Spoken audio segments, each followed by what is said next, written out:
Em 31 de dezembro de 1972, o SS Poseidon estava a caminho de Nova York para Atenas.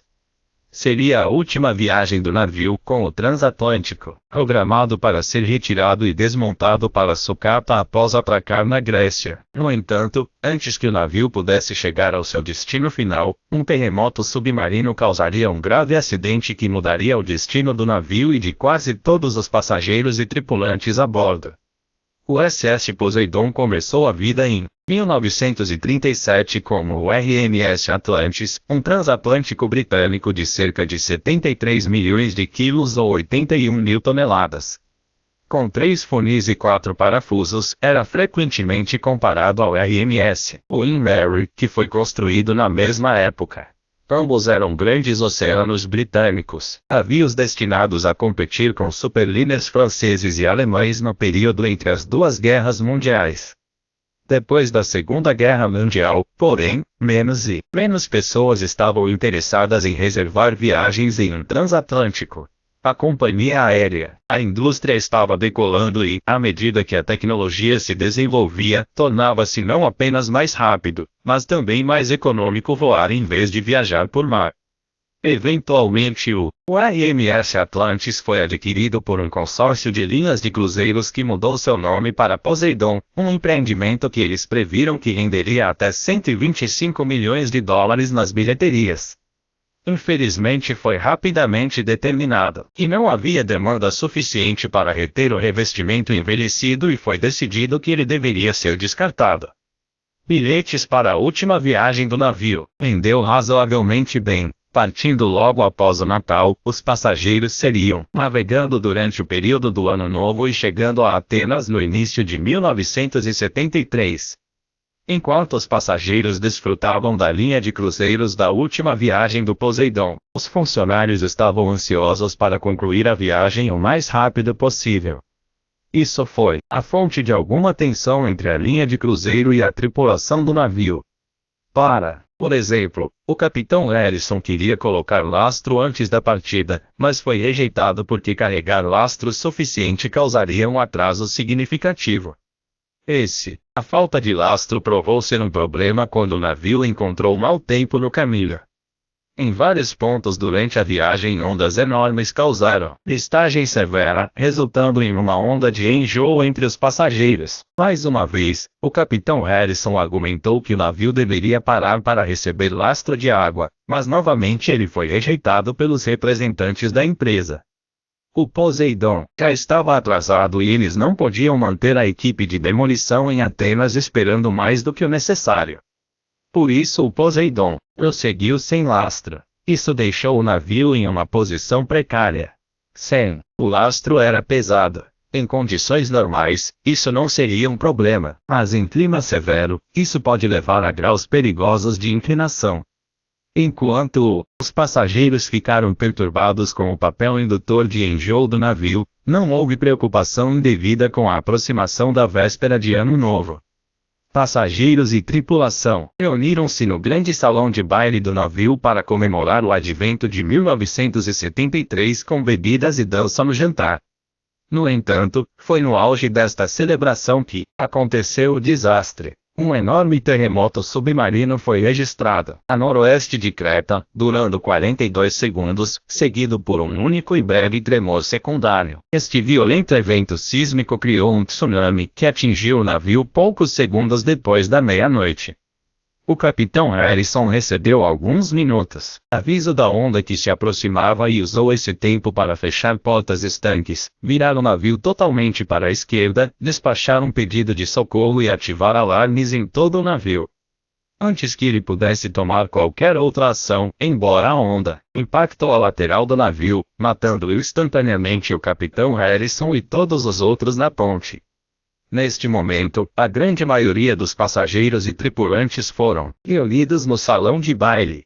Preocupados com as comemorações do Ano Novo, muitos não registrou o alarme até que o desastre fosse iminente. Como um maciço parede de água atingiu o navio, ele se inclinou repentinamente para um lado, fazendo com que tudo no salão de baile, passageiros, móveis e até mesmo um piano de cauda caísse em massa no outro lado da sala. Ao mesmo tempo, um curto-circuito mergulhou o navio na escuridão. Ao longo de um minuto caótico, o navio continuou a rolar até ficar completamente invertida. Como a onda passou adiante, o Poseidon ficou boiando de cabeça para baixo na água. Das dezenas dos passageiros sobreviventes no salão de baile, muitos ficaram gravemente feridos. Alguns tinham caído enquanto outros foram esmagados pela queda de móveis. Mesmo aqueles que tinham sobreviveram à inversão do navio sem ferimentos, porém, não estavam seguros. Minutos depois de virar tartaruga, o Poseidon começou a afundar. Neste ponto, os passageiros sobreviventes foram divididos sobre o melhor curso de ação. Alguns acreditavam que eles devem tentar subir pelo navio para chegar o mais próximo possível do casco. Eles raciocinaram que, se fossem, a ajuda resgatada viria de cima, e aquela reunião no casco do navio daria a eles a melhor chance de serem salvos. Outros, incluindo o comissário do navio, argumentaram que era melhor permanecer onde estavam. Movendo-se através do invertido, o navio era uma perspectiva arriscada e eles consideraram esse risco desnecessário, pois acreditavam que estariam protegidos pelos compartimentos estanques dentro do casco. Após esse desacordo, os sobreviventes se dividiram em dois grupos. Um grupo de 10, liderados por um influente pregador chamado Frank Scott, optaram por escalar o navio que estava afundando, enquanto aproximadamente 50 permaneceram no salão de baile, aguardando o resgate. Infelizmente, como o navio afundou ainda mais no oceano, o salão de baile inundou. Ninguém do último grupo sobreviveu. Os 10 sobreviventes, liderados pelo reverendo Scott, subiram pelo navio invertido, enfrentando vários obstáculos sérios ao fazê-lo. Em vários pontos, sua rota foi informada por um menino que passou grande parte de seu tempo no navio explorando, fazendo perguntas aos membros da tripulação e estudando o layout do navio. Ele também tinha um conhecimento extraordinariamente completo de desastres para um menino de sua idade. O que era considerado um hobby bizarro pela família da criança tornou-se um recurso vital ao traçar uma rota através do navio virado. Para alcançar o casco do navio, os sobreviventes também tiveram para passar por uma seção inundada do interior.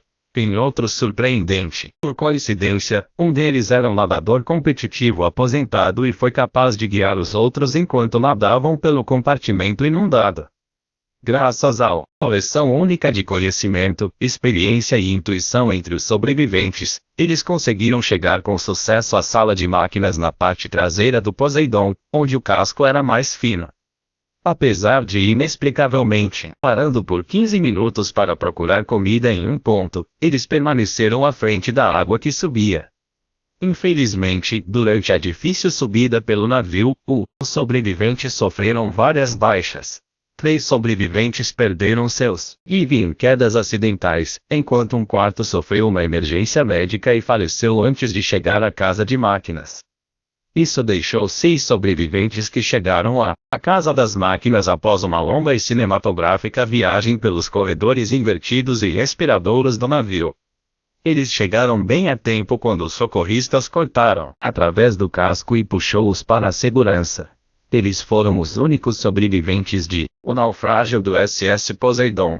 Uma investigação após o desastre revelou que a falta de lastro havia condenado o navio. Se a viagem tivesse atrasado por tempo suficiente para o navio receber lastro como o capitão Harrison desejava, provavelmente teria sido capaz de resistir à onda. Os representantes das linhas de cruzeiro, que anulou o capitão, infelizmente condenou o Poseidon a afundar.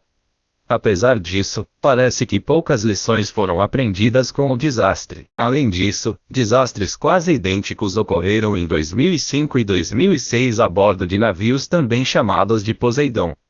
Esses transatlânticos tinham design semelhante ao USS Poseidon original, mas geralmente recebeu críticas muito piores, com convidados reclamando de efeitos especiais ruins, cenários baratos e diálogos inacreditáveis. Depois que primeiro um e depois 2 navios com o mesmo nome afundaram em circunstâncias notavelmente semelhantes, foi finalmente determinado que havia pouca demanda para um novo remake do Poseidon. Estando tudo bem, O naufrágio do SS Poseidon em 1972 é um desastre clássico que, se tivermos sorte, nunca deve ver outra sequência.